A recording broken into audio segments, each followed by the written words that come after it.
Hi, my name is Brian Gromkowski, Director of Graduate Programs for the Cotsacos College of Business. In this video, I'm going to talk specifically about some of our campus departments and resources here on campus.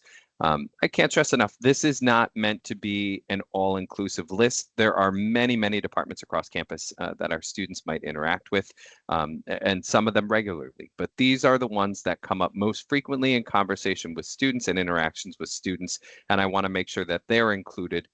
And again, not to omit any offices, we'll just go over some of the ones that come up most frequently with students. So the first is the Office of Student Enrollment Services. SES is the acronym that's used often for them. If you have any questions that are focused on financial aid, on tuition, on billing, payments, any account holds that might be in place on your record, they're really the best and most appropriate first point of contact for you. They can look up your financial information, things associated with the FAFSA you may have completed. They can look up your bill. They can look up any payments you may have made, any holds on your record. And they'll be able to tell you if there are other departments that need to be involved and any next steps that you might need to take. So for example, if you had a really complex financial aid situation, they may decide to bring your financial aid counselor into the conversation and have you have further conversations with them about next steps.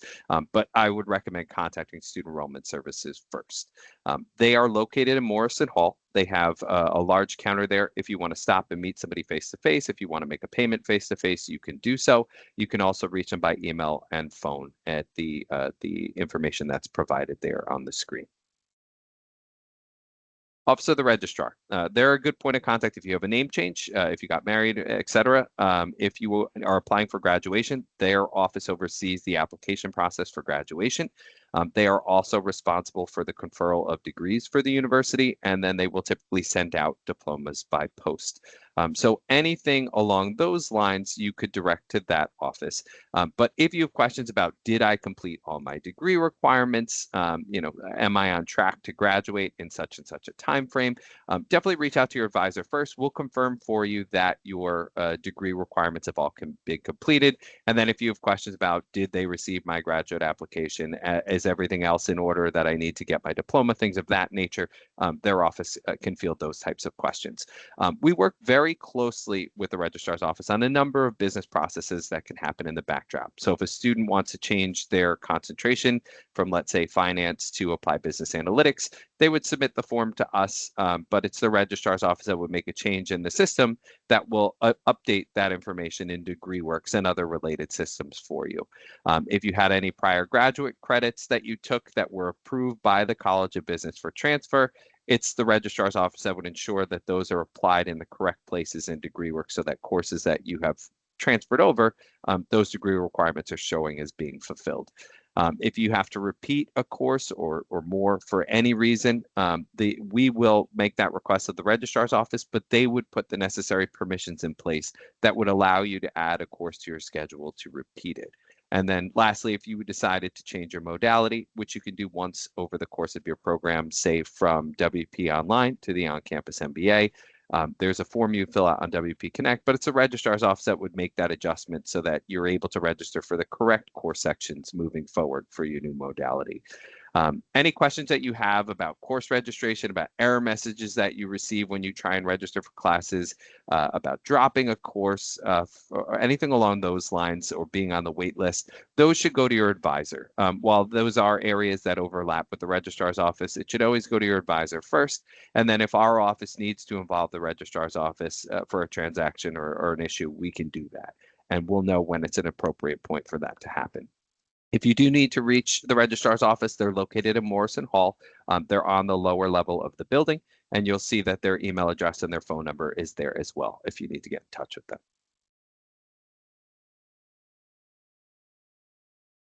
Career Development Center is another point of contact that comes up frequently with students. And Jenny Nessenjuk is one of the assistant directors in the office. She works very closely, specifically with our College of Business students.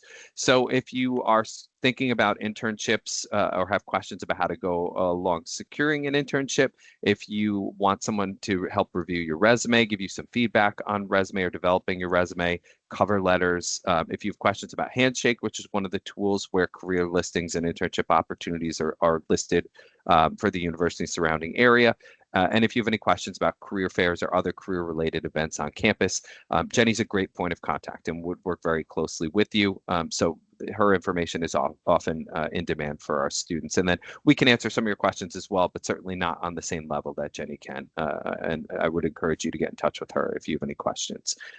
Office of Financial Aid, I know I talked about it a little bit, so there's a lot of overlap there with Student Enrollment Services, but most students will have a financial aid counselor assigned to them, and they serve a supportive role to SES. So some of the basic questions about the FAFSA, about your financial aid package, about disbursement of aid, that can oftentimes be answered by Student Enrollment Services, but if it's a more detailed or intricate scenario, if it needs the involvement of financial aid office, you do have a counselor that's assigned to you. Usually that information is in DegreeWorks, and then Student Enrollment Services would involve the financial aid office whenever that's necessary. Accessibility Resource Center, ARC. If you have any disabilities, if you need any of the resources that are cited here pertaining to accommodation, so if extended test time is something that you've needed in the past, you feel you need now, a reduced distraction environment, if you need to take advantage of note-taking services, adaptive technology, classroom relocation, anything along those lines, I recommend reaching out to the Accessibility Resource Center early so that they can address your needs. I could tell you our faculty are accommodating, but it always begins with the Accessibility Resource Center and having that communication first on what your needs are, and then faculty can take that into account in the classes, whether you're an on-campus MBA student or you're a WP Online student. So that's one area that I want to make sure you're aware is here to support you throughout your graduate education. And then the WP Campus Bookstore and Marketplace. Physically, it's located in University Commons on the lower level. And then there are a number of web-based access, including the website, and that information's there. That would include textbooks, physical and digital. If you need information about it, it's there, and you simply do a search by the term. You know, if for the fall semester that you're taking your next courses, you could look up the term, you could look up the department, the course, and then the individual section for your class, and any applicable book requirements would be there. Again, physical or digital, any subscription-based services that you need. Information about our digital resource access program is there on that website as well, and you can find that very easily on our website. But that's some other information that you would likely find helpful as you went through. So again, this wasn't intended to be an all-encompassing. You know, there are other departments, many departments that you'll likely have some interaction with, regardless of whether you're an on-campus MBA student or WP Online. But as these are the ones that come up most frequently, I wanted to make sure you had some information about that as you prepare for your graduate studies. And the website is a great you know, resource for you if you're looking for any departments that weren't listed here. So I hope this video was helpful. Thank you so much for viewing, and otherwise hope that you enjoy the rest of your day. Take care.